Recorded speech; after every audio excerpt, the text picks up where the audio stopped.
The next topic of the German model is the disclosure requirements. Disclosure requirements in Germany are relatively stringent, but not as stringent as in the US. Corporations are required to disclose a wide range of information in the annual report agenda of the Anglo-US government model. So, in the German model includes corporate financial data required on a semi-annual basis. So, it is disclosed to provide investors and investments analysts with information that could influence an investor's decision whether to buy a company's stocks or bonds. So, di ba kay kung i-disclose nimo sa public inyong financial data, makaingon jud din sila nga ay tsada gyud kay ni nga company. Second, data on the capital structure. By analyzing a company's capital structure, you can gain insight into its financial health. So, one look ra na nimo, mabal-an na nimo nga healthy ilahang financial. Third, limited information on each supervisory board nominee, including name, hometown, and occupation affiliation. This way, you assure stakeholders such as creditors and investors that they are aware of that any relevant information are fully informed about the company when making business decisions concerning the company. Fourth, aggregate data for compensation of the management board and supervisory board. By disclosing this to the public, investors can foresight the company's health through the compensation being disclosed. Fifth, any substantial shareholding holding more than 5% of the corporation total share. So, if ang shareholder gahold siya more than 5%, it means any entity that has held or beneficially owns 5% or more voting right and right to elect board members. Sixth, information on proposed mergers and restructurings. It is good to disclose to the public because naaman jud changes sa company, especially on financial or kanang sa ilahang operational structure. Seventh, propose amendments to the Articles of Association. So kaning gina-disclose gyapon ni siya kay diri man god ga specify sa amendments of articles ang regulations og purpose sa isa ka company. Then 8, names of individuals and or companies proposed as auditors. So disclosing the auditors is good to the investors, of course, kay auditors are required to express an opinion on the financial statement as a whole. So kung mabal-an na sa mga investors, makasalig jud sila sa imuha nga company.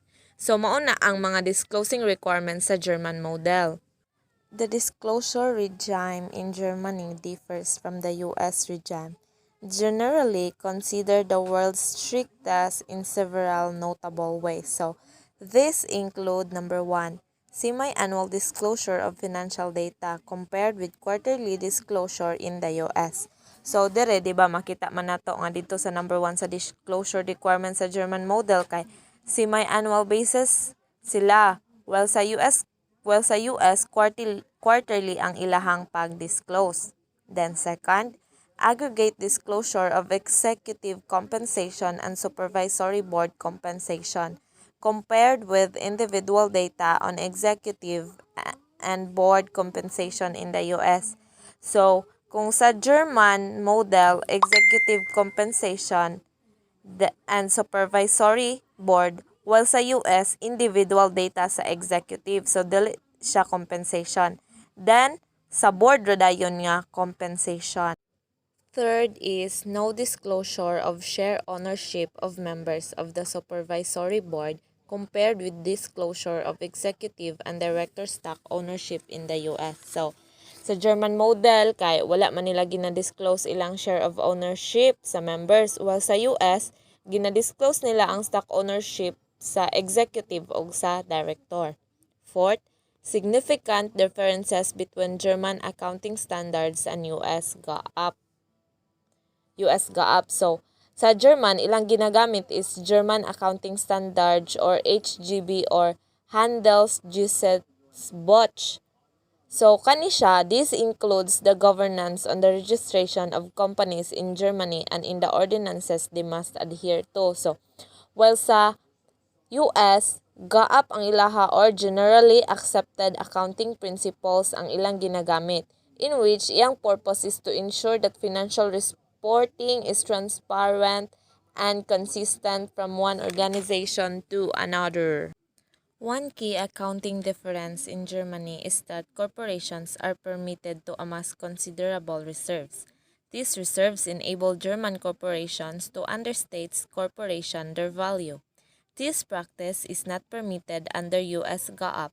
Until 1995, German corporations were required to disclose shareholders holding more than 25% of the total share capital.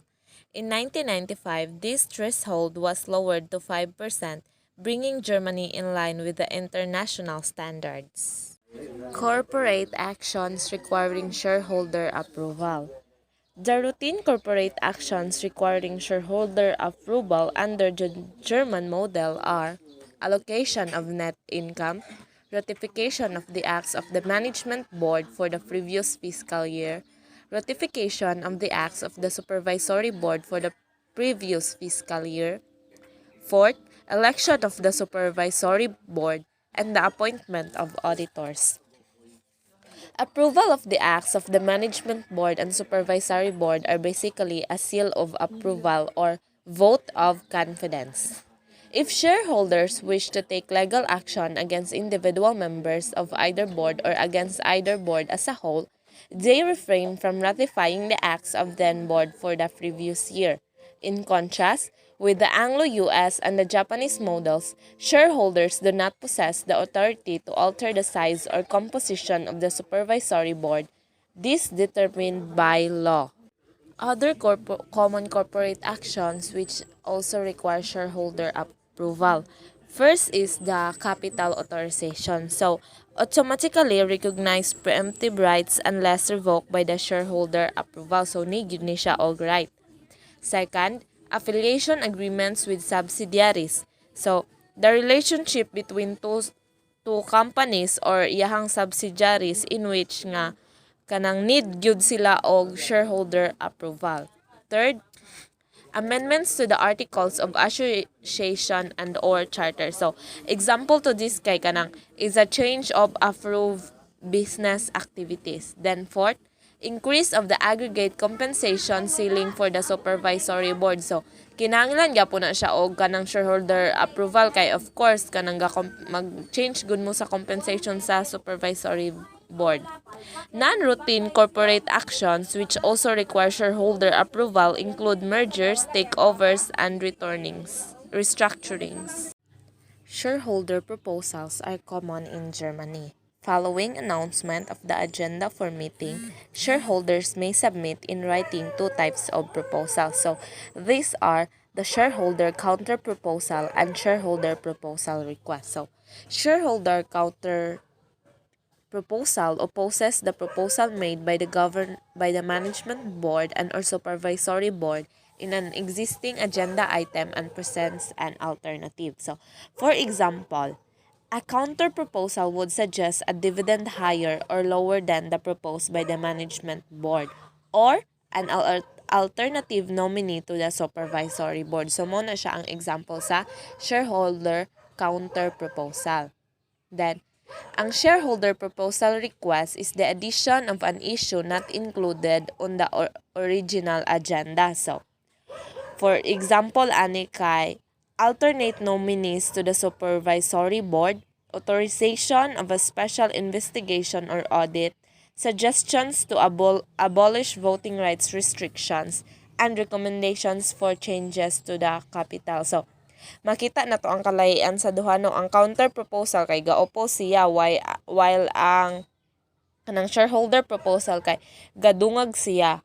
Then, provided that such proposals katong duha meet legal requirements. So, the corporation is required to publish this shareholder proposal in an amended agenda and forward them to shareholders prior to the meeting. Interactions among players. What is German legal and public policy framework? So, German legal and public policy framework is designed to include the interest of laborers, corporations, bank, and shareholders in the corporate governance system. So, on the whole, The system is geared towards the interests of the key players. There is, nevertheless, some scope for participation by minority shareholders, such as the previous mentioned provisions concerning shareholder proposals. There also exist several obstacles to shareholder participation, especially in terms of banks' powers as depositors and voting agents. Interaction among players. The majority of German shares are issued in bearer or not registered form. Corporations with bearer shares are required to announce their annual general meeting. Need yun nila i-announce silahang meeting every year in an official government bulletin and forward the annual report and agenda for meeting to custody banks. The banks forwarded these materials to the beneficial owners of the shares. This often complicates the procedure for receipt of materials, especially for foreign shareholders. Most shareholders purchase shares through a bank, and banks are permitted to vote the shares of German they hold on to deposit. The procedure is as follows. As you can see in the first box, beneficial shareholder grants a power of attorney to the bank. Then corporations send the meeting agenda and annual report to its custody bank. Ang bank is permitted to vote the shares for a period up to 15 months. Then bank forward this material and its voting recommendation to the German shareholder. If the beneficial shareholder does not provide the bank with his or her specific voting instructions, the bank may vote the shares according to its own interpretation. This leads to a potential conflict of interest between the bank and the beneficial shareholder. It also increases the potential voting power of the bank because some shareholders may not provide specific voting instructions and the bank may exercise the votes according to its interpretation because the level of individual share ownership in Germany is very low. This is not a huge problem. Nevertheless, it reflects a certain pro-band and anti-shareholders tendency of the system. Other obstacles to the shareholder participation include above-mentioned legality of voting right restrictions and the fact that shareholders may not vote by the mail. Shareholder must either attend the meeting in person or represented in person. Dili jud pwede nga sa voting restriction ang shareholders kay mag-mail lang siya, dili siya moto nga dapat na jud siya sa meeting. German shareholders are not inactive. In fact, they often oppose management proposals and present wide range of counter-proposals and proposals at the AGMs of many German corporations each year. In Austria, minority shareholders are less active, perhaps because the Austrian government is directly or indirectly a large shareholder in many companies.